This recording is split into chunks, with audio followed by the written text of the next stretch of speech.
নতুন বাঁধ নির্মাণ করা এখন বাংলাদেশের সময়ের দাবি। আপনারা দেখেছেন ভারতের ফারাক্কা বাঁধ এটা খুলে দেওয়ার কারণে বাংলাদেশের বেশ কয়েকটি জেলা তারা পানির নিচে চলে যাওয়ার অবস্থা, এবং কি 2 তলা বাড়ি যাদের ছিল এই বাড়িগুলো পর্যন্ত পানির নিচে চলে গিয়েছে।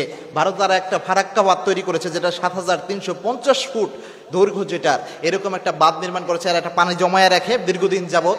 এরপরে যখন দেখে যে বৃষ্টি শুরু হয়েছে বাংলাদেশে, তখন একদম বাঁধ ছেড়ে দেয়। পুরা বাংলাদেশের বেশিরভাগ সময় দেখা যায় প্রতি বছরই ঘটনা ঘটতেছে, প্রতি বছরই মোটামুটি কয়েকটি জেলা এটার মাধ্যমে আক্রান্ত হয় এবং পানির নিচে চলে যায়। এই যে যাদেরকে আমরা বন্ধু দেশ বলে আখ্যায়িত করি, অথচ তারা সবচেয়ে বেশি দুশ্মনের যে কাজটা এটা তাদের মাধ্যমে সংগঠিত হয়, এবং এরা সব সময়ই বাংলাদেশকে কিভাবে ধ্বংস করা যায় এরকম একটা চিন্তা চেতনায় তারা যুক্ত থাকে, যেটা আল্লাহ রাব্বুল আলামিন নিজেও এদের ব্যাপারে সতর্ক করেছেন। এখন এই মুহূর্তে বাংলাদেশের উচিত হচ্ছে, বাংলাদেশের এটা একটা প্রকল্প হাতে নেওয়া উচিত, একটা নতুনভাবে আমাদেরও একটা তাদের চেয়ে বেশি দৈর্ঘ্যের একটা বাঁধ নির্মাণ করা উচিত, যাতে ওই বাঁধ থেকে পানি ছেড়ে দিলে আমরা যেন ওটাকে প্রোটেস্ট করতে পারি এবং ওই পানিটা আমরা আটকিয়ে দিতে পারি।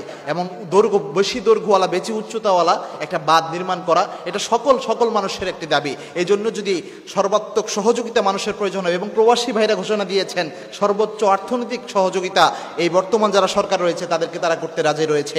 কেননা এইভাবে যদি হয়, কত মানুষ, কত শিশু এই বন্যার কারণে তারা পানিতে ভেসে চলে গিয়েছে, মানুষের গবাদি পশুগুলো পানিতে ভেসে চলে যাচ্ছে, অনেক মানুষ রয়েছে কই আছে, তার পরিবারের আত্মীয় স্বজন খোঁজ পর্যন্ত পাচ্ছে না। এটার একটাই কারণ, সেটা হচ্ছে এই বাঁধের কারণে এমনটা হয়েছে। যাদেরকে আমরা প্রতিবেশী দেশ বলে বন্ধু মনে করে বিভিন্ন সময় ইলিশ মাছ পাঠাই, তাদের মাধ্যমে এই আক্রান্তর শিকার আমরা হয়েছি। আল্লাহ রাব্বুল আলামিন এই জন্য নিজেই বলেছেন, লাতাজিদান্না আশাদ্দান নাসি আদাওয়াতান লিল্লাযিনা আমানু ইয়াহুদ ওয়াল্লাযিনা আশরাকু।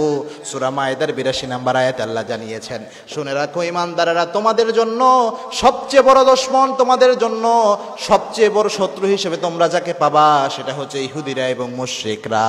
যারা ইহুদি এবং যারা মুশরিক, যারা অগ্নি উপাসনা করে, মূর্তি পূজা করে, এরা যারা রয়েছে, আল্লাহ রাব্বুল আলামিন পবিত্র কোরআনে 1450 বছর আগে জানিয়েছেন এরা হলো মুসলমানদের জাতীয় দুশমন। আমরা যতই তাদেরকে বন্ধু ভাবি, মনে করি তারা আমাদের খুব বন্ধু, আমাদের উপকারের আগে, আসলে তারা স্বার্থ ছাড়া কিছু করে না। পারলে আমাদের অনেক সময় এমন অমানবিক কাজ আমাদের সাথে করে, স্বাভাবিক নদীর যে প্রবাহ এটাকে থামিয়ে দিয়ে একসাথে পানি জমাতে যখন অনেক পানি জমে যায়, একবারে ছেড়ে দিয়ে আমার দেশের কয়েকটা জেলাকে এইভাবে প্রতি বছর তারা বন্যার মধ্যে ফেলে দেয়। আল্লাহ রাব্বুল আলামিন এই জন্য এই ধরনের দুশমন থেকে আল্লাহ আমাদের হেফাজত করুন, এবং এই সময়ে যে পরিকল্পনা নিলে এই দেশের জন্য উন্নতি হয়, এই পরিকল্পনাগুলো আমাদের দ্রুত নেওয়া উচিত। আল্লাহ রাব্বুল আলামিন আমার লাল সবুজের পতাকাকে সমস্ত অপশক্তির হাত থেকে আল্লাহ রাব্বুল আলামিন হেফাজত করুন। আল্লাহুম্মা আমিন।